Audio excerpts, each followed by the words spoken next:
So on to the magnificent lives of Arthur and Mary Clark. Welcome, Arthur. Thank you. Let's get to the beginning of the beginning of the beginning. Share with us your earliest years, birth, childhood, etc. Birth was in Seattle, Washington in 1922 at the Swedish hospital. And I lived there until I was 3 years old. My brother and I had the misfortune of drinking milk from a farmer who had run short of his own milk and had taken milk from a neighbor, and that was not an inspected herd, and we got a little tuberculosis problem. His got into his knee and got very serious. As a consequence of that, my parents, who had both been in Europe a lot, been in France before the war and before the turn of the century, and met during World War I, knew a Dr. Rollier at Les Clinic in Friedland who claimed to cure tuberculosis with sunbathing, with the sun cure. So we went over there and were over there for 6 years while my brother got cooked pretty well, but not cured. But it was a very interesting time for me in my childhood. I got to see a lot, such as Notre Dame Cathedral and many things, and have a lot of memories of that. Okay. You also picked up the rudiments and the beginnings of 3 different languages, English, German, and French, which is the start of your fluency in those 3 languages. My father was totally bilingual with French and could practice law over there. And our German was Max o menos, you know. So back you came to the States, back you came to the States. Before we get there, I want to show some pictures of your lovely mother and the 2 brothers cavorting with her. And then we go to Papa Bear, same place, different photographer. The mom and dad obviously were very literate and very attentive parents. By the way, your brother did not come out of his TB without harm. What happened to his leg? Dr. Bennett and Dr. Moore at Johns Hopkins operated. They removed the patella and sliced it up and cut into the tibia and femur and gave him a stiff leg that was about 2 inches short and had a bend in it. But he was only 12 years old when they did that, and he wound up playing tournament squash and wrestling in the national AAU and so on. So he recovered quite well. In Tournament level squash and tournament level wrestling. And he went mountain climbing with me. He would always, the stiff leg would climb last and be first to go down. But he was remarkable. Absolutely. 2 brothers who are indomitable and close. We were pretty close. Right. So you guys, your boyhood, tell us about your boyhood, where you guys went to schools and so forth. Well, we got back to Seattle. We had visited down here. We visited family in Grand Rapids, Michigan. And we got back to Seattle, having come back to this country at the first of 33 when my father saw another war coming and said, time to go home. And so I went to high school. We both went to high school in Seattle. You both went to different high schools? No, we both went to the same school. Okay. Lakeside School in Seattle, Washington. Right. He got a 4-year national scholarship to Harvard. My father advised me, my father was a Yale graduate, but he said, if you go to the Ivy League, it takes you 4 years to get through and 4 years to get over. So while you were going east to help your brother look at Harvard and the likes, you visited another university called University of North Carolina. I How did. come? Was impressed with Frank Graham and impressed with the whole thing and decided this is where I wanted to come. And so this is where I did come. Terrific. Never regretted it. Now we come to another stage in your life called romance. And give us the story of how you and Mary Cannon met. Well, I had a sort of a luncheon date with the girl, and we were eating in the cafeteria in the basement of Graham Memorial. The cashier was later on married to Terry Sanford. Margaret Rose Sanford was the cashier. And we're sitting there, the two of us eating lunch, and Mary came over and just sat down and introduced herself. So that's how we got acquainted. So Mary had a double major in art.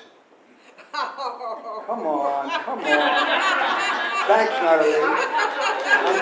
I'm taking you on the road with me, Natalie. She got out of the law school and switched to art. You know. A double major in art. So, And they asked her why she quit law school, and she said, because I always kept her laughing, so that was a good reason, I guess. now we know that relationship was solid, based on good humor. Okay, so now comes 1942. What a year.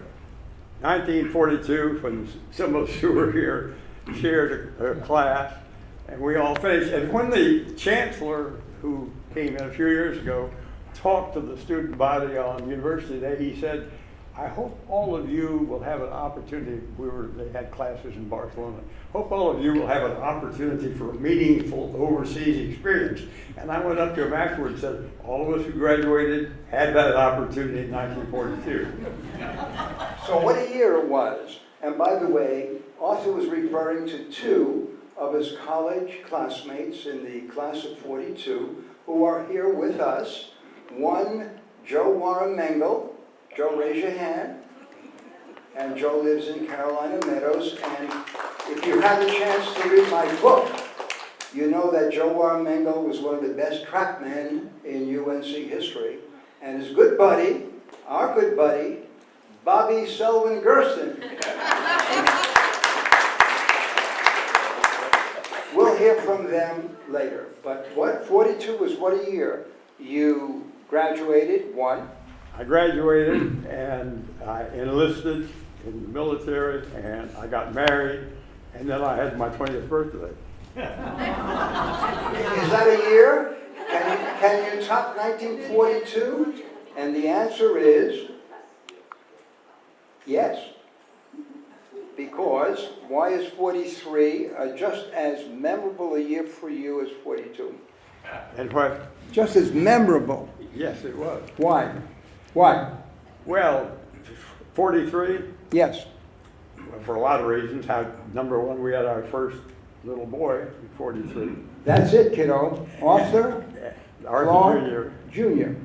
And Joe and I went to the same program, the same basic training, the same all the way through. We went to Yale, to photo school for the Air Force, so we followed the same track along.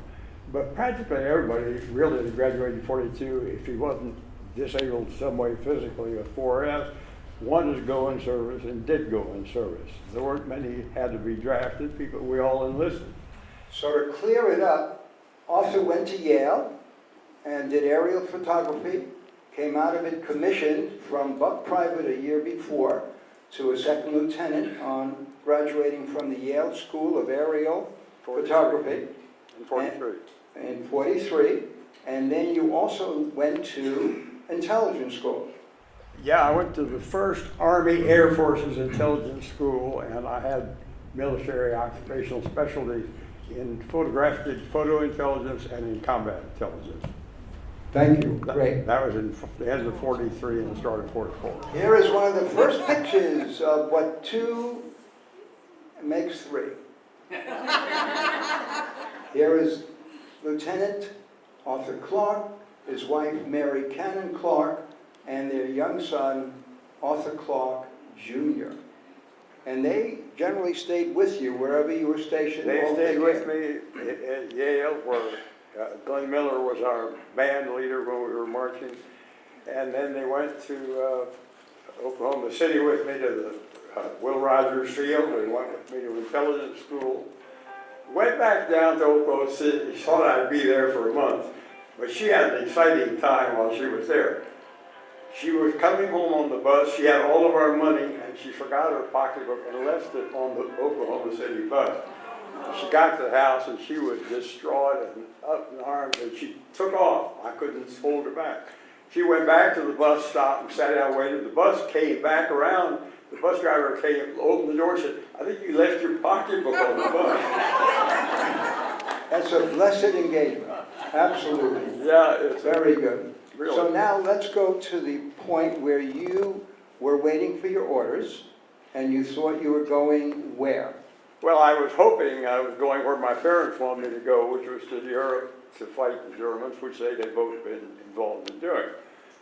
But unfortunately, the intelligence officer in a squadron that was headed elsewhere got the measles. And instead of having a month at the training command at Oklahoma City, I had less than a week. They put me in there and off we went. And I'm not a master of geography, but when we went through the Suez Canal, the Red Sea, I thought we probably weren't going to Europe. So off you went to China. I had the troops were asking, where are we going? I said, we're going to China. I said, why the hell are we going to China? Where is that? And they said, I said, we're going to the war. And they said, the war is in Europe and the Atlantic. Why are we going to China? I said, you'll find out when you get there. Now we come to Arthur's magnificent book, which details what happened in China from April of 1944 to December of 1945. And the title of his book is called The Eyes of China. Why? The eyes of the tiger, because the reconnaissance squadrons, like the one that Joe Warren Mengel was in and mine, had P-38 aircraft, which were fighter aircraft that were used for escorting bombers in Europe, B-24 and B-17s, but were also converted into photo ships called F-5s. And we were the eyes of the Flying Tigers. We identified targets, we photographed targets, we did bomb damage assessment, we did some mapping. So we were literally the eyes of the tiger, which led to the title of the book. And lest you think it was an easy photo recon set of flights, look at the amount of fatalities that took place. 700 American planes with crews averaging, what, 5? No, wait a minute, the fatalities we're talking about, the hump pilots. Yes. We flew, the only way to get to China in those days was to fly over the Himalaya, because the Japanese had occupied all of Burma and cut the Burma Road, and you couldn't come across the Atlantic because the Japanese were there too. So you had to fly across the Himalaya. Most of the flights were in C-47s and C-46s, the C-47 being a DC-3. And the reason for going over the mountains, if you got a little too far south, the Japanese fighters were waiting for you. So the idea was to get up where they would get in trouble, and did. And so flying across the hump had about 700 and some planes were lost between the late 1942 and the end of the war, and well over 1,000 crew members. The flights empty coming back from China were able to get up over higher mountains, and they would typically fly about 22,000 feet, which was a strain on the airplanes, and get clear out of range of the Japanese. But if when they were loaded, as when we were flying over, then you would be flying it lower. And the commanding general of the hump pilot said, there is no such thing as weather. Forget weather. You fly every day no matter what. And the casualties were not from enemy reaction, were primarily from what we call flying into not cumulus clouds, but cumulogranitus clouds. Remember, a geology major is talking. So, here is Arthur during that time, in case you want to know what that tall fellow, how high and what his height was. Arthur, at that point in time, how tall were you? Where was I? How tall? Oh, I was 6'4". 6'4". And he graduated UNC without playing basketball. Arthur, after a flight, would take the stuff from the camera and go to work. Give us an idea of when a plane lands. When the plane lands, the magazine that has the film in it is removed. The camera lens cone is removed and so on. And the film, which is 150 feet long and 9.5 inches wide, is processed in the laboratory, and it is printed on a special paper that you can print very fast. It doesn't absorb the chemicals. And then the photo interpretation officer takes these pairs of pictures and he analyzes the pictures for whether it's a target or bomb damage assessment or looking at whether, one of the common things that got us in political trouble was a lot of the bridges were bombed and a lot of them were steel bridges and a lot of the bombs made big boom, but they went down through the metal into the river. And the bridges stood there, and we would report back that the bridge is still standing, and the commander of the bombing outfit, which would be in B-25, had reported that they destroyed the bridge. And fortunately, our former commander became the operations officer of 14th Air Force, and his motto was, if Clark says the bridge is okay, the bridge is okay. Good. At that point now, let's move on. That's a tremendous casualty rate flying over the hump. 1,000 American airmen lost. I think there's a sequel to your book coming out dedicated to the loss of them. What's the name of that book going to be? Which book? The sequel to your book is going to be called The Fallen Tigers. Yes? Yeah. Just want to mention it. I want to move on.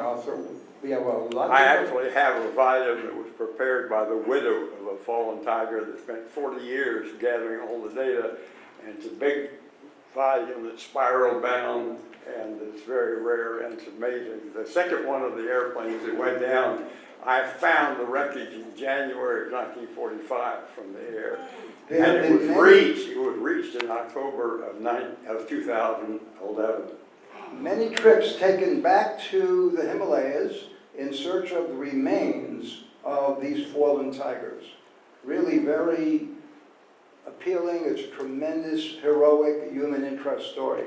There is a group going over the end of this month to the wreckage of the first plane that I lost in November of 1944. Whoosh. And his name was Franklin McKinney, and that wreckage has finally been found. Just like the wreckage that I found that was reached several years later. Amazing discoveries. Also, the war in the Pacific ended in August of 1945, and yet you had to remain there till December, 4 months later. Why? Okay, the war was over, as you know, really in September, and we had moved down to the south coast of China. We had won the Salween campaign. We had kept the Japanese from moving in from Burma. They had given up. They put us down there because they anticipated invading Japan in November 45, and we were going to have an army troop that came in, a division actually, it came in where we were to get behind the Japanese so they couldn't get out anyway to go defend the homeland. Move through it. So that was what happened then. Well, then we went to the wonderful city of Hangzhou. We were there for a while until we finally moved to Shanghai. We couldn't understand why we weren't going home. Why were we sitting around there for 2-3 months? We found out later that General Marshall, George Marshall, in his wisdom, said, don't worry about getting the Americans home right now. The main job is to get the Japanese out of China because they're going to be slaughtered. And there were attempts. So he was wise in wanting them to get them back to their homeland before all hell broke loose with the bitter Chinese who remembered the rape of Nanking in 1937 and so on. So yours were 2-3 humanitarian months in which you guys escorted the Japanese out of China so they would get home alive. Yeah. Okay. Now, there's a picture of Arthur toward the end of the war. The omnipresent pipe. You were a pipe smoker. I gather that it wasn't too well lit. Let's come to post-war, and you and Mary and Arthur Jr. had to make some post-war decisions, and your first stop was California. And tell us about your decision to go to UCal Berkeley. Well, when I first got back, the summer of that year, I went back to the job I'd had before the war, which was a ranger in the National Park Service. So I was a ranger in the Olympic Mountains in that summer, and then went to Berkeley that fall, and got a graduate degree at Berkeley in geology. And then we had a family council and decided that the family that we wanted to have was going to be too big to support on the geologist's pay in those days. And so we looked around and we wound up deciding I would go into business. All our decisions were mutual. I mean, we had family council and all these things. So we finally we had several offers for jobs in Seattle and Michigan, and we wound up down here. And again, the background from the University of North Carolina was very helpful down here, honestly. And your second son, Claiborne, was born in 1950. Yeah, he'll be 69 years old next week, I think. And 1950 starts the Korean War, and you were recalled immediately. Immediately. Why? Why? Because I had Chinese intelligence experience. And the Chinese were going to be very influential coming into the war, coming to Very China. influential, yeah. And you came in at the rank of captain, and you had a very strong colonel, and he played a significant role in your military career. Yeah, he was an ROTC graduate from 1933. He was an engineer. When the war broke out, he became the guy that went with General Ira Aker to England. He set up the oblique charts for the B-17s and B-24s bombing Germany. So he rose fast to the rank of full colonel, and he was hoping to be a general, and he made general. And he canceled my orders to Korea. He decided he wanted to keep me working for him. So I didn't like that, but I worked for him, and I worked well for him. And So your central command post for the Korean War was Fort Bragg, North Carolina. that's right. I was on the joint operations. I was on a joint outfit with intelligence officers from the Army, and it's kind of a long story, but I'll skip it right now. But you engaged in the Korean War only from Fort Bragg. So, Right. Okay. thanks to the being kept by that colonel and giving good ER efficiency reports, is probably why I got promoted on up the line. So we both got promoted. That was good. I respectfully disagree with that analysis. I think you got promoted on the basis of your competence. Anyway, you emerged from the Korean War as a major. So now we have the interesting duality of your life, in which you remained in active reserves while doing your day job as an executive in the insurance industry. This is still going on. There's a man who's the vice president of IBM in Raleigh, or was like a year or two ago, who has had 3 tours in Afghanistan flying F-16s. I got recalled periodically for a week or 2 or 3 at a time, and which took me to all the countries in Asia. It took me on all of our bases around the Pacific except Saigon. And during the Vietnam War, I was not allowed to go to Saigon because I had sensitive clearance, and I couldn't go into a combat area with that clearance. And I also had a small airplane, and we did a tour of a country in Europe, each of our bases in Europe. Well, let's get back to your civilian life, though, Walter. I want to bring on board the scenario, the fact that you had Claiborne in 50, and along comes Johnston in 55. 55. Right, Yeah. 55. And also you bought your first home in Durham, but later on in 1961, you and Mary more or less designed and built your own home in Hope Valley. Hope Valley. We moved on to Club Boulevard in Durham in 1950, just in time for me to be at recall. And then in 1961, we moved into the house in Hope Valley and stayed there until we came here in 2004. Okay, that gives us a picture of you chronologically. On the screen, Arthur Clarke, civilian with a budding, loving family. Got it, Arthur? Now we go to some of his activities. You know by now that he's multi-dimensional. He loves to fish. What are we seeing on the screen, Arthur? Those are some big catches. Oh, no, I thought Yeah, those are big fish. That's not a big deal. It's just, I'm glad I chose that slide. I thought you were going to show a picture of it. You have other Most pictures? interesting fish I caught, probably, I was the first one to catch. Hold that microphone up so the last row can hear you. Okay. Okay, to you, go ahead. I caught Arctic char in the National Wildlife Refuge in Alaska, the first Arctic char that had been caught there. Now, the Arctic char were being caught by Eskimos in northeastern Canada, but they were interesting. So the almanac on Alaskan fishing has a picture of me and those fish. You, in many ways, he was a great fisherman. Where was Tim Ross? Anyway, Arthur also, obviously, was an avid pilot.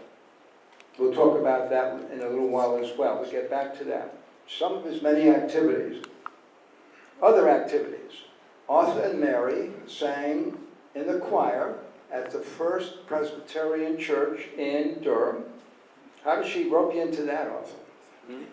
How did you get into singing with your lovely wife?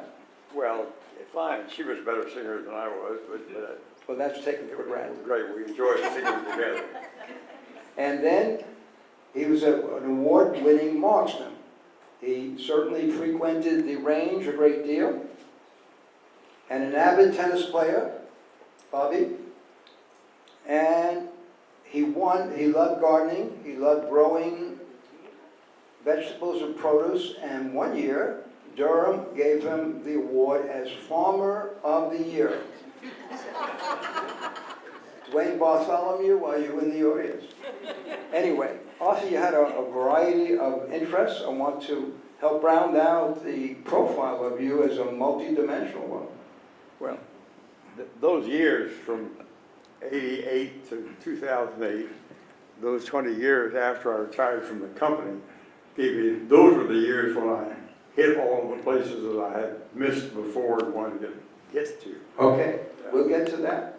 Here's another picture of yourselves at home with your growing boys. Oh, yeah. Here's Arthur with his brother named Irving. I don't know if we mentioned his name before, but Arthur and Irving maintained a close relationship throughout their lives. Okay, now we get to Vietnam. You already indicated that you were not permitted to go to Vietnam. Why? Well, I had a sensitive clearance, and it was a very sensitive item, not spooky. People think, oh, she had something that was very sensitive in the intelligence. What it was, I can tell you now, 10 years ago when I asked them if it was already talked about, they said, well, you won't go to jail, but we just seen you not. But now it's okay.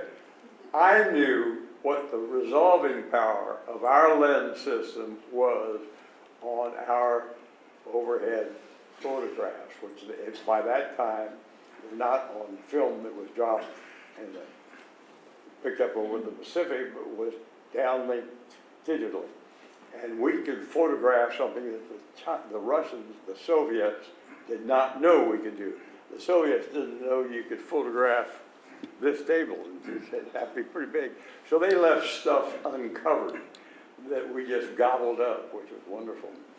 And Okay. it was great. So through the 70s, you received your first star in 1971, your second star in 1974, Yeah. and then that was the limit for intelligence officers in rank. They could not go higher. Why? Why? Well, we were staff officers, mind you, and Hold that up, Arthur. Go ahead. most of the 3 and 4 were operational officers. There were the JAG was a 3-star. I'm not sure about that. Okay. All right. But there was a limit based on the spaces that matched up with what your specialty was. Okay. Then you retired from the service as fully as you could in 1979. I want to show a picture of you around that time, and a lovely portrait of you as painted by Mary. Yeah. Arthur Clark. And now we're going to segue into Mary Cannon Clark and we'll come back to Arthur momentarily as soon as we give Mary her full due. Here is one of their favorite photographs of Mary Cannon Clark, and then we move into her art career. And Mary, with the help of her third son, Johnston, wrote a lovely book, and it details all of her art, and it helped me a great deal. All we could get our hands on at the time, some of them were. In preparation.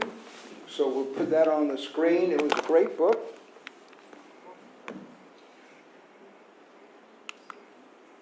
Okay, let me get back. Okay, here is the copy of the book I'm holding in my lap. The Works of Mary Cannon Clark, A Lifetime of Art. From classic reproductions to portraits, from still lifes to portrait of dolls. And the credit goes text and photos by Johnston Clark. So we're going to I used to say I had a part in that classic reproduction. I got 3 boys.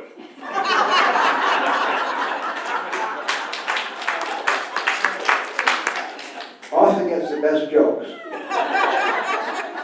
Okay, Arthur, here's a reproduction by Mary showing her talent. She was a registered copyist at the National Gallery of Art in D.C. for 10 years. Arthur would often fly her up there so that she could spend hours upon hours doing reproductions, which is a major honor given to very few. Yeah, she was an accredited copyist. The rules were, you can't copy the picture the same size it was. You have to put on the back that it was a copy, and you have to sign the back. And if somebody comes up to you while you're working and said, I want to talk to you about buying that when you're done, you were not allowed to talk to people about selling anything while you were in the building. So it was an interesting, it was an honor, and she was good. So she had some amazing offers. Mary's Rembrandt, The Apostle Paul by Mary. This is a Botticelli by Mary. Really beautiful when you have the chance to sit and really, really study the classic art done by the painter. And Mary was good. However, her favorite art activity, Arthur, is teaching. And she earned raves from her students. She loved to teach. Now, if you could look closely, that I think is from your garage in your home in Hope Valley. And Mary's on the extreme right, leaning against the wall, on the extreme right of that photograph. So catch her, if you will, from one of her favorite positions. And let's take a look at this artist from the Cedars. This portrait of Mary was done by one of our residents who is in Florida with his wife, Bob Luntz, L-O-N-T-Z, and he and Caroline are in Florida. But Bob wanted to be represented here today, so he wrote a few things about Mary that I'd like to read to you. I was the first male student accepted into Mary's classes. Several years later, I was joined by 2 other men, but most of the students were women. Although I could draw reasonably well, I did not know color. Mary was incredibly knowledgeable and adept at teaching me the interaction of hue and value in color management and palette discipline. The greater impact was her encouragement through thick and thin, whether paint layering or painter's attitude. Moreover, Mary introduced the unique absorption of self in the art process and the accomplishment highs of the painting process itself. Most significantly, the privilege of simply being with Mary, her encouragement, her knowledge, her humor, and her grace. This is Bob Luntz, and you can see his talent was very realized. He is a great portrait artist. Yeah. We also have many portraits of Mary. Well, that was her from Bob Lance. This was an earlier one of Mary by a noted artist who took lessons from her. And her name was Rebecca Patman, and this painting was from 1963. And that is a self-portrait of Mary. And also helped in that by doing the photography and modeling. I posed her on the staircase and took the picture. When she saw that picture, she said, "I'm going to do that portrait." Great, you were an inspiration. Now, one of Mary's best students and one of her best teachers was her award-winning mother.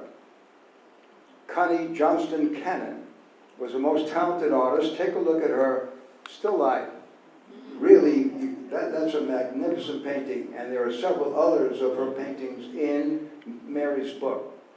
Delightful, really quite an understanding of good genes that she inherited. Now, let's take a look at another of our talented artists, Julie Allen. And we have two paintings by Julie coming up. And first, her copy of Monet's Lilacs on Bridge in Garden, and also her twin granddaughters. And then we'll hear what Julie had to say about Mary. Now look closely. You're going to see two people in that portrait. And these are Jim and Julie Allen's twin granddaughters as portrayed by Julie Allen. Take a close look. It's a delightful picture, which if you looked at it for 5 minutes, you really would exhaust your appreciation properly. Then we have the Monet. That's the Lilacs on a Bridge by Monet, as done by the copyist, talented copyist, Julie Allen. And here's what Julie had to say about Mary. In the early 90s, Mary Clark began to teach me to paint. She was a serious teacher and a joyful person. I felt that Mary generally discouraged portraiture painting, maybe because I began art later in life. But I persisted and was gratified that Mary was so complimentary of my painting of our twin granddaughters. Mary taught all levels of artists, each of whom admired and adored her. I'm grateful to have had her in my life. Julie Allen. Now we come to another Monet, and I want you to guess who you think might be the artist. That's a landscape by Monet, and the artist is none other than Bill McLendon. Hooray, Bill. Nice job. Here is Mary with her portrait of our granddaughter, Julie. Now we get to Arthur. I'm going to turn the mic back to Arthur. I'm some magnificent photographer. I could have put on the screen 8-10 of his photographs, but let's take a look at just some of his favorites. Arthur, take us through this one. Leopards in a tree during the day, resting and sleeping. Very unusual to get a leopard at rest in daylight. Normally you get them at night in the tree. So this I call the Serengeti siesta. He had just eaten, so he looked at me, but he smiled, but he didn't move toward me. Good. I was lucky to get it. Then we go from the desert of Africa to the polar region, and here we have some polar bears. Tell us about this one. Well, that polar bear, I've got a whole series of pictures. Let me hear you. The microphone. Up. Oh, I have a series of pictures. I waked him up, and he yawned and stretched, and there's one picture I used for a Christmas card. He's lying on his back. My goodbye bear picture, I used that for a Christmas card, because you were waving at it. Great. Here's a great picture that Arthur has in the back cover of his book when he became an explorer. Tell us where this was taken and anything more about it. Those are penguins. Oh, that's on the island of South Georgia, and there are about 1 million penguins in that particular area. And it was interesting because on that particular trip, and John Clark was with me, I thought when we were leaving that we were kind of hurrying out of there for some reason, but I don't know what the reason was, but we hit a reef and we got a 6-foot hole in the bottom of the ship. Fortunately, there was a salvage ship nearby that was working on an old whaler to raise it up for a tourist thing. And eventually, in 5 days, we got back to Ushuaia, where we started from. And they gave us, they had to give us another free trip, including airfare. We went back to the Antarctic with them, same ship. On that ship, we were anchored down there, and we broke the anchor chain, and we're drifting onto the rocks. And interestingly enough, I saw that same ship up in the Arctic when I was on an Arctic trip, and it was anchored out in the water. And I said, "What's that ship doing there?" And they said, "Oh, the turbine went out. They had to cancel their trip." I can give you the name if you want to know a ship not to go to the Arctic or Antarctic. Let's take Arthur back just a bit. Arthur, you worked in private industry from 79 to 87, unadorned military. This was your 8-year stint, and then you retired from business full-time. And that's what Arthur looked like around that time, in a shirt and tie. Yeah, that gave you the time to, the last trip that I made after the 20 years was in 2007. We're not up there yet. I want to take you, where did you meet Senator Bob Dole? Oh, Is yeah. on the screen. Where? That was 2 days before the dedication of the World War II Memorial. And I must say what Bob Dole did. We were standing there like that, and I felt somebody put his hand on my shoulder, and he said, "My name is Tom Brokaw." And I said, "Well, what are you doing here?" And he said that Dole had agreed to do the Today Show on that Thursday with him. Friday, he was going to do the early morning show with CBS, and Saturday with ABC. He was going to do all 3 shows, getting up at 5 o'clock in the morning, which was pretty good, you know, because he had a little age on him and some problems.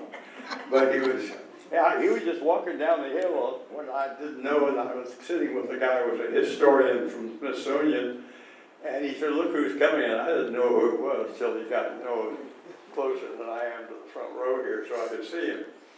Okay, and next, going back in time, there's also with Bill Clinton, when Bill Clinton was president. Well, that picture was taken in the cloakroom. He had 18 or 12 or 18 former generals and admirals who were with him during his campaign on a national television thing. And he followed us into the cloakroom. Admiral Crowe was there, who was chairman of the Joint Chiefs of Staff and the head of intelligence. And Admiral Crowe said, "You're going to be late for your next meeting." And his answer was, "I'm always late. They'll wait for me." Yeah, that's for sure. Okay, let's run through Arthur, his explorer, his life as an explorer. And we're going to run through it, Arthur. Here's your book, another wonderful book, The Ends of the Earth. And Arthur there is actually at the Geographic South Pole. Yeah. That's the geographic South Pole at that instant, right there. But first you went to the North Pole, and you went in 1994 aboard a Russian nuclear icebreaker. There had never been an American or Canadian icebreaker to the pole at that time. The first ship at the pole was the U.S. Nautilus submarine that went in under the ice during the International Geophysical Year, which was 1957-58. So the Americans were the first ones there. But when we were up there, we were about the 12th of the Soviet and Russian ships. And after we got there, then an American and a Canadian icebreaker went up at the same time and got up there. So I said to Arthur, how did they allow an retired American general aboard a state-of-the-art nuclear icebreaker that was Russian? How did you ever receive permission to do that? There is Arthur aside the icebreaker called the Yamal, state-of-the-art nuclear-powered icebreaker. How did they allow you to do that? Oh, I promised to tell them some secrets. I won't tell you anything because I don't want to have to shoot you in the morning. Remain a secret, we'll respect that. But look at that icebreaker, that looks like it's Flying Tigers battalion. Well, that's where they got the idea, and they've got a bigger one now called the Arctica, which will go through ice just about as thick as this height of this room without slowing down below about 5 knots. The one we were on could go through 10 feet of ice. What does it do? They put a lot of water in the bow, many tons, and then they go up and the bow goes up on the ice and the weight crushes the ice. Then they back up. Keep doing that, and that's the way they get through. They had one that tried to circumnavigate Greenland, and it got stuck. And the Yamal captain said it took him 2 hours just to get it turned around when he went in for it. Okay. It was not nuclear. Then a year later, you went to the South Pole in '95, and you had a very eclectic crew, many notable people all from different countries. Amazing people. Just to give you an example of one pair, a Russian and an Englishman. They had both been top 2 or 3 or 1 hot air balloonist in the world. In 2016, the Russian was declared the top one in a program in Switzerland. They had also both climbed the highest peak on all 7 continents. And I had commented about the Russians to another one of the Russians. I said, that guy looked like he'd be a good man to have in your crew. He laughed and said, he just rode across the Atlantic by himself in 46 days. According to his website, he has now rode across the Pacific. The Englishman, David Hempelman, Go ahead. something, Go ahead. have since been knighted by the Queen. He is now serving, Queen Elizabeth knighted him. And these are a crazy bunch of characters. There were 20 of us that went over on this chartered C-130 from South Africa, and the only 3 that weren't trying to do something really spectacular were the other American and me who just wanted to go to the South Pole, and an Italian ornithologist that wanted to go back down and fly down to the coast with Mad Max, the pilot, and spend a little time with the Emperor Penguin. But the rest of these guys were all going to be the first to do this. Borget Uslan tried that year to cross the Antarctic solo by himself, as he had done going to the North Pole and across Greenland. He got frostbitten and fell out, and he was picked up at the South Pole station. The next year he tried it and made it. Now, a couple of years ago, an American got all this publicity. I saw him on television, the first man to cross the Antarctic unsupplied and by himself. And I wrote the head of the Explorers Club, which I belong to, and he belongs to, and Borget belongs to, and said, how about Uslan? Well, this guy said that Borget Uslan wasn't totally free of technical assistance. He had technical assistance. His technical assistance was, when he was going downhill, he had a kite, and he would use the kite to pull it down. So the American said, and the American did what he said he was going to do, but I wrote back and said, well, didn't the American have ski poles? That's technical assistance. But I want you to know that on Arthur's trip to the South Pole, the meteorologists recording the trip indicated that their trip had the worst weather in about 50 years. So Arthur's trip experienced severe frigid temperatures and severe winds. So it was a very tough trip.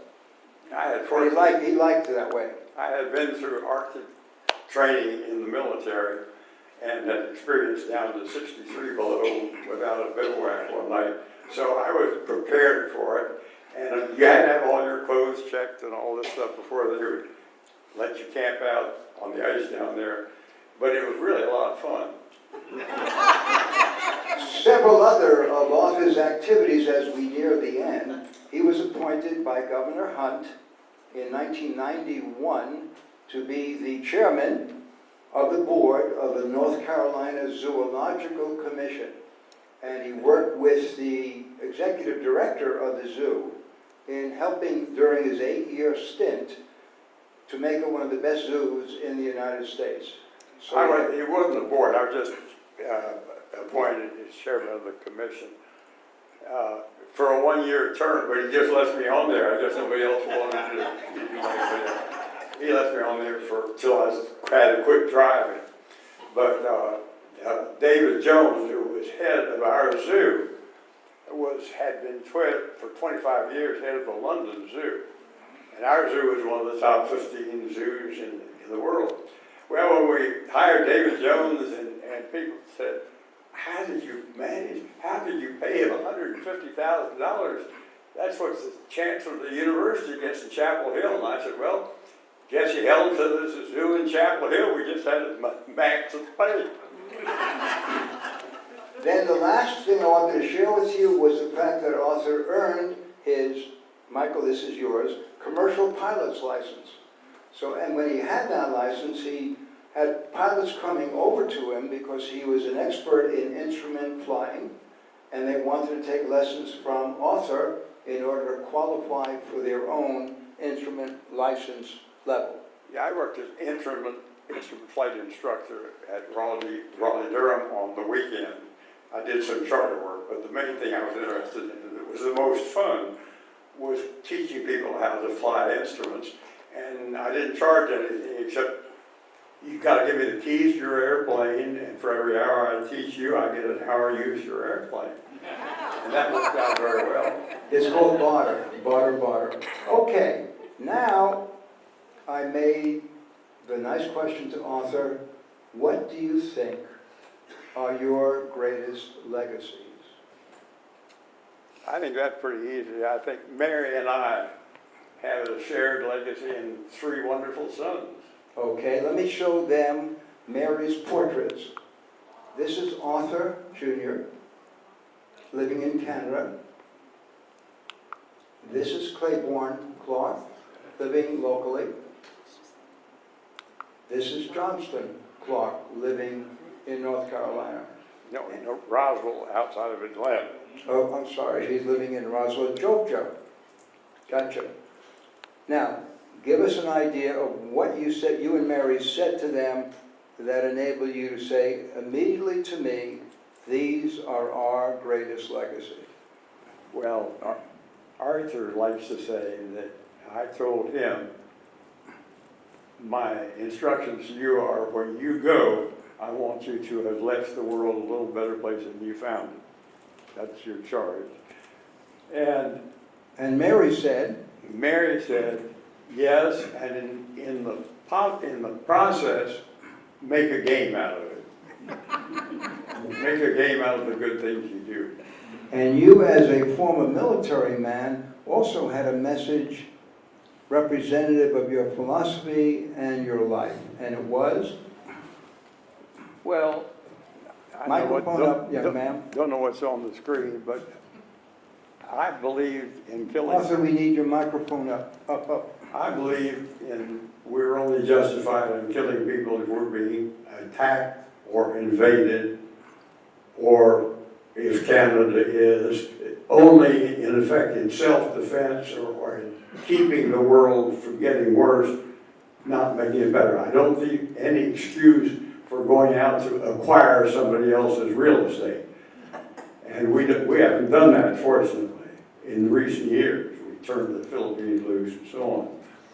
But I think you can be in the military and not find any joy in hurting people. And also, Arthur wanted to give that message to any future military personnel: show restraint, respect the lives of others, minimize casualties. Very important in understanding his life. So there you have, ladies and gentlemen, Mary and Arthur Clark. There you have the lives.